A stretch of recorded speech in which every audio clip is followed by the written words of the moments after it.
ഏത് ചമ്മന്തി അനക്ക് പ്രിയപ്പെട്ടതാ. അപ്പം ചിക്കൻ ചമ്മന്തി ആണെങ്കിൽ പിന്നെ പറയണ്ടല്ലോ. അപ്പൊ കുറേ യൂട്യൂബിലെല്ലാം കാണുന്ന ചിക്കൻ ചമ്മന്തി. അപ്പൊ ചിക്കൻ വാങ്ങിയാൽ ഞാൻ വിചാരിച്ചു ഒന്ന് അത് ഉണ്ടാക്കി നോക്കിയാലോ എന്ന്. മഞ്ഞളും മുളകും ഉപ്പും ഇട്ടിട്ട് ഒന്ന് ഫ്രൈ ചെയ്തെടുക്കാം കേട്ടോ. ഈ ഫ്രൈ ചെയ്ത ചിക്കൻ്റെ അകത്തുനിന്ന് 2-3 പീസ് മിസ്സായിട്ടുണ്ട്. കണ്ടു കിട്ടുന്നവർ അറിയിക്കണേ. എൻ്റെ വീട്ടിൽ നിന്ന് ആരോ അടിച്ചു മാറ്റി, ആരും അല്ല എൻ്റെ മക്കള്.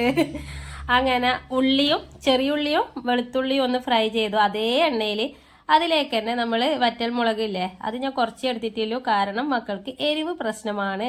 ഇനി തേങ്ങയിൽ ലേശം ഉപ്പ് ഇട്ടിട്ട് അതും മിക്സ് ചെയ്ത് ഇനി നമുക്ക് ചിക്കൻ ഒന്ന് ചതച്ചെടുക്കാം.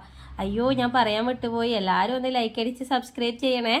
ഇനി നമുക്ക് അതൊന്ന് ചതച്ചെടുത്ത്, സത്യം പറഞ്ഞാൽ അമ്മീമിൽ അരക്കൽ വെച്ചാൽ പേടിയാണ്. കാരണം ചമ്മന്തിൻ്റെ പകുതി മാത്രമേ പിന്നെ ഉണ്ടാവുള്ളൂ. എൻ്റെ കൈമുന്ന് താഴെ വീണ് പോകുമോ എന്നുള്ള പേടിയിലാണ് ഞാൻ അരക്കുന്നത് കേട്ടാ.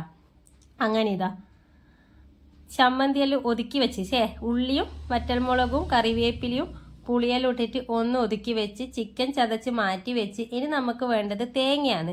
ആ വറുത്ത് വെച്ച തേങ്ങയും കൂടി ഒന്ന് അരച്ചെടുത്ത്, അരക്കണ്ട ചമ്മന്തി പരുവ് അറിയാലല്ലായിരിക്കുമോ, അങ്ങനെ അതും ആക്കി ആ ചിക്കനും എല്ലാം കൂടി ഒന്ന് മിക്സ് ചെയ്തിട്ട് എടുക്കണം കേട്ടോ. മിക്സ് ചെയ്യുമ്പം വളരെ വളരെ വളരെ സൂക്ഷിച്ചാണ് മിക്സ് ചെയ്യുന്നത്, താഴെ പോയാൽ തീർന്നു.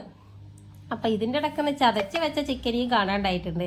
ഈ ചിക്കൻ കള്ളന്മാർ ഇവിടെ ചുറ്റിലുള്ളതുകൊണ്ട് പറയാൻ കഴിയൂല. അതാ ഇനി എല്ലാം കൂടി നമുക്കൊന്ന് മിക്സ് ചെയ്ത് ഉരുട്ടിയെടുക്കാം. ഇങ്ങനെയല്ലേ ചമ്മന്തി ഉരുട്ടിയെടുക്കുക. അപ്പോൾ ഈ അമ്മിക്കല്ലിലിട്ടിട്ട് തന്നെ കഴിക്കണം എന്ന് പറഞ്ഞു. പക്ഷേങ്കിൽ നമ്മളൊരു പ്ലേറ്റിൽ കുറച്ച് ചോറെടുത്തതായി ടേസ്റ്റ് ചെയ്യാൻ വേണ്ടി മാത്രമാണ് കേട്ടോ. ഒന്ന് ഉരുട്ടി കഴിച്ചു നോക്കി, പിന്നെ മക്കൾക്കും വാരി കൊടുത്ത് നല്ല